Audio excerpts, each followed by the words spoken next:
اور پھر آپ کا معجزہ کیا تھا کہ آپ صلی اللہ علیہ وسلم نے ایک مٹھی بھر مٹی اٹھائی اور دشمن کی طرف پھینکی، جو دشمن کے لشکر میں موجود ہر شخص کی آنکھ میں پڑی، اور آپ ان کے ساتھ ہی آسمان سے فرشتے نازل ہونا شروع ہوئے، جس کے نتیجے میں دشمن کو شکست ہوئی اور میدان جنگ چھوڑ کر وہ بھاگے اور مسلمانوں کو فتح ہوئی۔ ایسا ہوا تھا کہ جب ان نبی پاک نے مٹھی بھر مٹی پھینکی تھی تو ان کو نظر آنا ختم ہو گیا تھا۔ یہ اللہ کی شان ہے نا، معجزات تھے۔ اس کے بعد ہے کہ غزوہ حنین میں ہم تکبر، غرور کی برائی اور نصرت الہیہ کے حوالے سے کیا سبق حاصل کرتے ہیں، اور ہماری زندگی پر جو ہے وہ کب کیسے اثرات ہو سکتے ہیں۔ تو آپ خود بیٹا دیکھیے کہ اللہ تعالیٰ کو غرور، تکبر تو بالکل پسند نہیں ہے۔ آپ اس میں سے تھوڑا سا سٹارٹ میں لکھیں گے، اور اللہ تعالیٰ کیسے مدد کرتا ہے اپنے بندوں کی، جو ابھی میں نے یہاں سے بولا کہ مٹھی بھر مٹی، یہ پھر آپ آخر میں لکھیں گے، پہلے آپ سٹارٹ میں لکھیں گے کہ تھوڑا سا یہاں سے دوبارہ سے آپ کو مینشن کرنا پڑے گا، جسٹ لائک دس آپ یہاں سے کر لیں کہ آپ صلی اللہ علیہ وسلم نے اس موقع پر بہادری کا مظاہرہ، یہ تو ان کی ثابت قدمی ہو جائے گی، اور یہاں سے آپ سٹارٹ سے لکھ لیجئے چند ایک پوائنٹ، اور پھر یہ لاسٹ میں آپ نے لازمی منشن کرنا ہے، تو یہ آپ کا کوسچن مکمل ہو جائے گا۔ ٹھیک ہے، امید ہے آپ کو میری ویڈیو پسند آئی ہوگی بیٹے۔ پسند آئی ہے تو لائک، شیئر اور سبسکرائب کریں، اپنے فرینڈس کو بھی بھیجا کریں تاکہ باقی بچوں کا بھی بھلا ہوگا۔ اللہ تعالیٰ سب کے لیے آسانیاں پیدا فرمائے، اور اللہ تعالیٰ آپ کے لیے کامیابی کے اسباب پیدا کرے۔ آمین ثم آمین۔ بسم اللہ الرحمن الرحیم۔ عام الوفود، سبق نمبر 10، گریڈ 9۔ آج ہم سٹارٹ کرتے ہیں اللہ تعالیٰ کے بابرکت نام سے۔ پہلے اس کے MCQs کر لیجئے۔ عام الوفود کس سن کو کہا جاتا ہے؟ 9 ہجری کو۔ اور عام الوفود کو کس غزوے کا نتیجہ قرار دیا جاتا ہے؟ آپ نے اس کو غزوہ خندق لکھنا ہے۔ لوگوں کے جوک در جوک اسلام میں داخل ہونے کی بشارت کس صورت میں دی گئی؟ سورہ نصر میں۔ آپ صلی اللہ علیہ وسلم نے آنے والے وفود میں سے بعض کو ٹھہرایا مسجد نبوی میں۔ کون سا وفد آپ کی خدمت میں 5 ہجری میں اور 9 ہجری میں حاضر ہوا؟ وفد عبد القیس۔ ٹھیک ہے، شارٹ کوسچنز کی طرف آتے ہیں۔ عام الوفود کس سن کو اور کیوں کہا جاتا ہے؟ سٹارٹ میں آئیے پیج نمبر 49 پہ۔ آپ یہاں سے اس کو لکھیے کہ 9 ہجری کا سال جو فتح مکہ کے چند ماہ بعد شروع ہو گیا، اور یہاں تک آپ لکھ لیجئے۔ It's main there are 2 lines. وفود کا سال کہا جاتا ہے۔ ٹھیک ہے بیٹا، یہ آپ کو پتہ چل رہا ہے۔ کوسچن نمبر 2 ہے، آپ صلی اللہ علیہ وسلم آنے والے وفود کے ساتھ کیا معاملہ فرماتے تھے؟ پیج 49 پہ، کہ یہ آپ صلی اللہ علیہ وسلم کے پاس جو وفود آتے، خدمت میں 2 مرتبہ 5 ہجری اور 9 ہجری میں حاضر ہوا، اور یہاں سے لے کر آپ اس کا آنسر یہاں تک بریف کریں کہ اسلام قبول کر لیا۔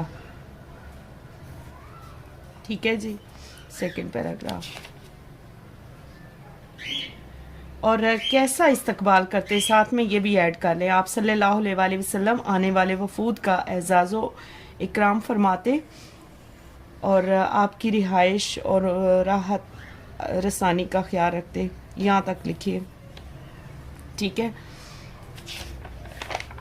اس کے بعد ہے کہ آپ صلی اللہ علیہ وسلم نے کس وفد کو کس ملک کے فتح ہونے کی بشارت دی تھی؟ پیج 49 پہ، کہ یہاں سے یہ وفد 9 ہجری میں آیا اور یہاں تک آنے والے وفد میں سے بعض کو مسجد نبی میں کیوں ٹھہرایا جاتا تھا؟ اس کا آنسر آپ یہاں سے لکھیں۔ پیج نمبر ہے جی 50 پہ، کہ آپ اس کی ہیڈنگ دے دیں وفد ثقیف۔ ٹھیک ہے، یہ وفد آپ کے غزوہ تبوک سے واپسی پر رمضان 9 ہجری میں حاضر ہوا۔ یہاں سے لے کر یہاں تک بندوبست فرمائیں گے، اور کس وفد کے ساتھ مبالغہ کا حکم آیا اور کیوں؟ یہاں سے لکھیں گے ہمدان اور نجران کا وفد۔ ٹھیک ہے بیٹے، آپ صلی اللہ علیہ وسلم کی خدمت میں یہاں سے لے کر آپ یہاں تک جھوٹوں پر اللہ کی لعنت بھیجیں۔